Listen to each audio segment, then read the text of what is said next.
Alors très bien, maintenant quand on clique sur ajouter au panier ici, eh bien on a envie que ça s'ajoute à notre state global. Donc on va aller dans Product Showcase, ok. On a bien use dispatch, etc.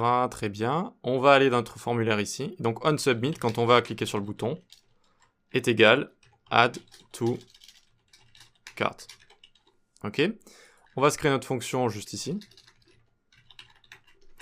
Ça va prendre E pour faire un E prevent default pour commencer. Ok. Ensuite, on a envie d'avoir notre item, donc item added, comme ça, est égal à un objet. Tout ce qu'il y a depuis l'objet sur lequel on vient de cliquer, donc inventory product click, on va tout copier ce qu'il y a à l'intérieur. Clicked, comme ça s'écrit. Bon, en tout cas, on l'a écrit comme ça, clicked. Et on va rajouter quantity, nombre de mugs. Donc nombre de mugs, c'est notre state, qui s'update à chaque fois qu'on touche quelque chose ici. Et donc on va le rajouter en tant que propriété ici à notre objet. Ok? Très bien, donc une fois qu'on a tout ça, c'est super, on va pouvoir faire dispatch. Le type de notre action, ce sera add item. Et le payload, ce qu'on envoie en données additionnelles, ce sera notre objet qu'on vient de créer. Dispatch, pour pouvoir l'envoyer, il faut utiliser useDispatch. Donc on va faire ici const dispatch. Alors ça nous l'écrit directement, est égal useDispatch. Et on met pas de fonction à l'intérieur, donc on utilise juste le hook useDispatch qu'on a importé ici pour envoyer donc, pour dispatch comme ça, un type avec un payload directement à notre réduceur. D'accord? Donc ça va trigger notre add item ici. D'ailleurs, si je viens faire un log, et donc ici, si on actualise bien, on peut voir que, hop, on va avoir add item, donc on rentre bien dans notre réduceur à chaque fois. Génial, ça fonctionne. Donc c'est très bien, j'aimerais que lorsque je clique sur ajouter au panier, j'ai un petit message qui apparaisse juste en dessous. Donc pour ce faire, on va venir ici au-dessus du dispatch et on va faire const adding info est égal use ref. Et donc ça, on va le lier au span qui a tout en bas ici. Voilà, on fait une référence pour pouvoir écrire à l'intérieur, pour pouvoir le sélectionner. Donc on est ici, très bien. Et je vais créer également let timer info et let display égale true comme ça. Vous allez comprendre très vite pourquoi. Donc vous allez très vite comprendre à quoi ça sert. Une fois que j'ai dispatch, j'ai envie d'afficher un message. Donc je vais faire adding info.current.innerText est égal ajouter au panier. Donc là on devrait le voir si on clique ici.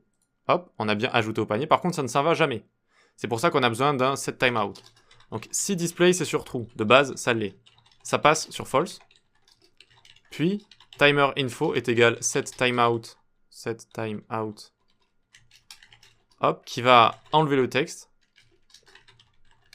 .current.innerText est égal une chaîne vide. Et on repasse display sur true. Je vais tout vous expliquer. Hein. Hop, hop. Et ça au bout de 500 millisecondes. Donc en fait le texte va rester seulement 0,5 secondes. Et hop, il s'en va, vous voyez? Hop, et ça s'en va. Ça s'en va. Ok? Donc de base on rajoute le texte ici, mais on a envie de le faire disparaître avec un set timeout ici, au bout de 0,5 secondes. On prend néanmoins le timer ici, qu'on met dans timer info. Comme cet intervalle, les set timeout retournent leur index comme ça. Pourquoi? Parce que si je clique ici, et qu'après je change et que je reviens, je n'ai pas envie de revoir ici le texte ici. Donc il va falloir que je le supprime avec un ID ici, si jamais je clique assez vite pour repartir. Je sais que c'est occasionnel, ça arrive pas tout le temps, mais on n'a pas envie que ça arrive. Donc ici, quand on supprimera notre composant, donc quand on quittera ce composant, on envoie une cleanup function qui va clear timeout, timer info comme ça. Ok? Donc hop, hop, et ici on n'oublie pas le tableau des dépendances vide. Voilà, et du coup ça va être nickel comme ça. Ok, donc testons ici, hop, et ça s'en va, hop, et ça s'en va. Ça s'en va toujours au bout de 0,5 secondes comme ça. Donc de base, j'affiche un texte, mais j'ai envie de le faire disparaître au bout de 0,5 secondes comme ça. Mais si j'avais mis quelque chose de plus grand, par exemple 1,5 secondes, regardez ce qui se passe si je quitte la page avant que ce soit terminé comme ça, avant que ça ait disparu. Eh bien, ça va essayer de le faire disparaître, mais ça n'existe plus, du coup, ça va me mettre une erreur comme ça. Donc il faut que je nettoie mon composant si jamais je supprime avant que le setTimeout ici n'ait eu le temps de tout remettre à zéro. Pour ce faire, je vais utiliser useEffect avec l'ID qui m'est retourné. Le timer info. Ok, timer info qui est juste ici. Je vais l'utiliser pour pouvoir clean mon setTimeout avec ma fonction cleanup comme ça. Clear timeout de timer info. Donc, si jamais je quitte le composant avant que le message ait disparu, eh bien, je ne vais pas avoir d'erreur vu que ça aura été clean comme ça au préalable. D'accord? Ça aura clean comme ça mon timeout. C'est pour ça qu'on met display et timer info. Timer info pour récupérer comme ça l'ID, pour pouvoir le nettoyer au cas où. Ok? Et display, c'est pour faire apparaître mon texte et pour éviter de spammer dessus. Ça va comme ça disparaître et ça m'évite de spammer. Donc moi, je l'ai mis ici à 0,5 secondes à chaque fois. Voilà. Très bien pour ça. Parfait. On va pouvoir passer à la suite dans notre réduceur. Il est où? Il est ici.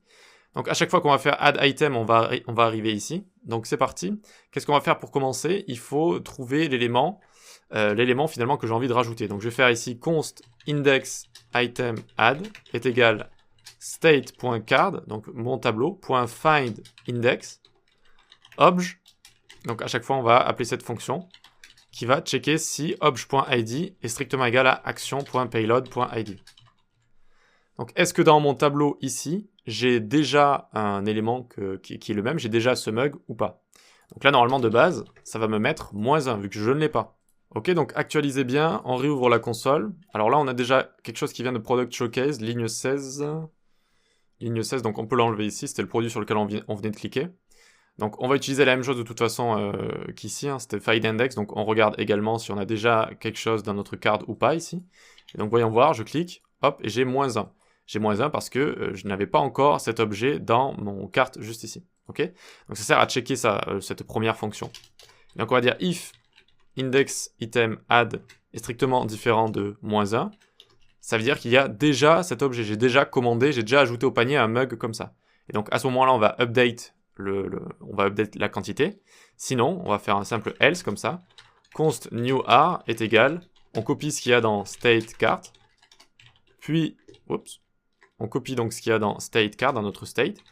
On push notre nouvel objet, action.payload. Action.payload qui est égal à ce qu'on passe à chaque fois ici. Hein. D'accord, à cet objet qu'on passe, item added, hein, c'est l'action.payload. Ok. Et donc, je push comme ça dans ce tableau action.payload. Ok. Et ensuite, je return un nouvel objet avec cart qui est égal à mon nouveau tableau. Je peux enlever le return qui est juste en dessous, hop, vu que tout va se passer comme ça dans notre if else. Donc voyons voir. Alors, action is not defined.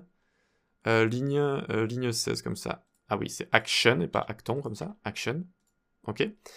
Très bien tout ça. On peut du coup se loguer new r et donc on va voir ce qui va passer dans notre state comme ça. Donc j'actualise, hop, j'ajoute au panier, tac. On a quoi?